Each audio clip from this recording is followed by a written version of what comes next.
I was an intern at Nickelodeon Studios for a year in 2005 for my degree in animation. It wasn't paid, of course, most internships aren't, but it did have a perk beyond education. To adults, it might not seem like a big one, but most kids at the time would go crazy over it. Since I worked directly with the editors and animators, I got to view new episodes days before they aired. I'll get right to it without giving too many unnecessary details. They had very recently made the SpongeBob movie. The entire staff was somewhat sapped of creativity, so it took them longer to start up the season. But the delay lasted longer for more upsetting reasons. There was a problem with the Series 4 premiere that set everyone and everything back several months. Me and two other interns were in the editing room, along with the lead animators and sound editors, for the final cut of an episode. We received the copy that was supposed to be Fear of a Krabby Patty, and gathered around the screen to watch. Now, given that the final cut isn't final yet, animators often put up a mock title card at the beginning. It's sort of an inside joke for us, with phony, oftentimes lewd titles being used, such as How Sex Doesn't Work, instead of Rock-a-Bye Bivalve, in which SpongeBob and Patrick adopt a sea scallop. Nothing particularly funny, just work-related chuckles. So when we saw the title card, Squidward Suicide, we didn't think it more than a morbid joke. One of the other interns did a small throat laugh at it. The episode started with the happy-go-lucky music playing as normal. The story began with Squidward practicing his clarinet, hitting a few sour notes like normal. We hear SpongeBob laughing outside. Squidward stops, yelling at him to keep it down, as he has a concert that night and needs to practice. SpongeBob says okay and goes to see Sandy with Patrick. The bubble splash screen comes up, and we see the ending of Squidward's concert. This is when things began to seem off. While playing, a few frames repeat themselves, but the sound doesn't. It's supposed to be synced with the animation, so yes, that's not common. But when Squidward stops playing, the sound finishes, as if the skip never happened. There is slight murmuring in the crowd before they begin to boo him. Not the normal cartoon booing that's common in the show, mind you, you could very clearly hear malice in it. Squidward's in full frame and looks visibly afraid. The shot goes to the crowd, with SpongeBob in center frame. He too is booing, which is very much unlike him. That isn't the oddest thing, though. What's odd is that everyone has hyper-realistic eyes. All very detailed.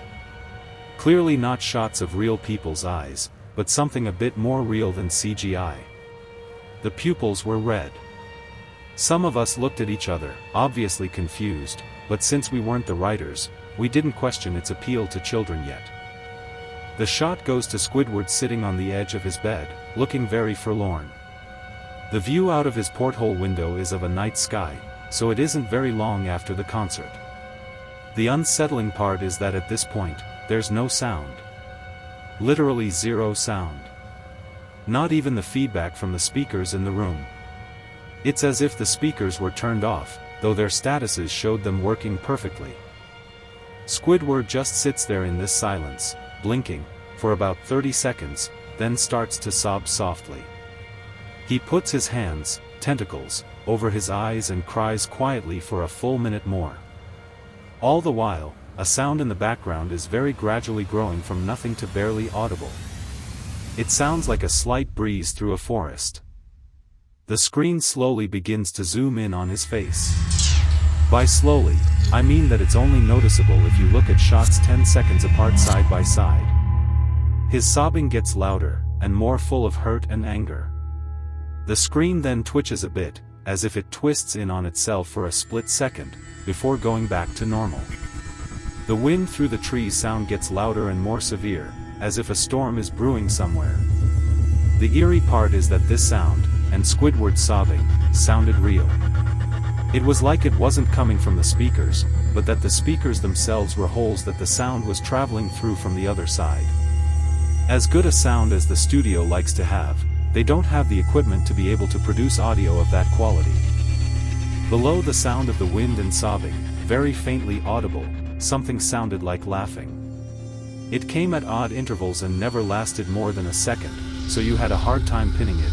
We watched this episode twice, so pardon me if things sound too specific, but I've had time to think about them. After 30 seconds of this, the screen blurred and twitched violently, and something flashed over it, as if a single frame was replaced. The lead animation editor paused and rewound frame by frame. What we saw was horrible. It was a still photo of a dead child. He couldn't have been more than 6. His face was mangled and bloodied, one eye dangling over it, popped. He was naked down to his underwear, his stomach crudely cut open and his entrails splayed out beside him. He was laying on some pavement that was probably a road. The most upsetting part was that there was a shadow of the photographer, but no crime tape, evidence tags, or markers, and the angle was completely off for a shot designed to be evidence. It would seem they were the person responsible for the child's death. We were, of course, mortified, but pressed on, hoping that this was just a sick joke. The screen flipped back to Squidward, still sobbing, louder than before, half of his body in the frame. There was now what appeared to be blood running down his face from his eyes. The blood was also done in a hyper-realistic style, looking as if you'd get it on your fingers if you touched the screen. The wind sounded now as if it were that of a gale blowing through the forest. There were even snapping sounds, like of branches. The laughing, a deep baritone, lasted for longer intervals and came more frequently. After about 20 seconds, the screen again twisted and showed a single frame photo. The editor was reluctant to go back. We all were, but he knew he had to. This time, the photo appeared to be of a little girl, no older than the first child. She was laying on her stomach, her barrettes in a pool of blood next to her. Her left eye was damaged in the same way as the boy, and she was naked, except for underpants. Her entrails were piled on top of her above another crude cut along her back. Again, the body was on the street and the photographer's shadow was visible, very similar in size and shape to the first. I had to choke back vomit, and one in turn, the only female in the room, ran out. The show resumed. About 5 seconds after this second photo played, Squidward went silent. All sound cut out, like it did when the scene started. He put his tentacles down, and his eyes were now done in hyper-realism like the others were at the beginning of the episode. They were bleeding, bloodshot, and pulsating. He just stared at the screen, as if watching the viewer. After about 10 seconds, he started sobbing, this time not covering his eyes. The sound was piercing and loud. The most fear-inducing thing of all was that his sobbing was mixed with screams. Tears and blood were dripping down his face at a heavy rate. The wind sound came back, and so did the deep-voiced laughing, this time with a still photo that lasted for a good 5 frames. The animator was able to stop it on the 4th and backed up. This time, the photo was of a boy about the same age, but the scene was different. His entrails were being pulled out from his stomach wound by a large hand, the right eye popped and dangling, blood trickling down it. The animator proceeded.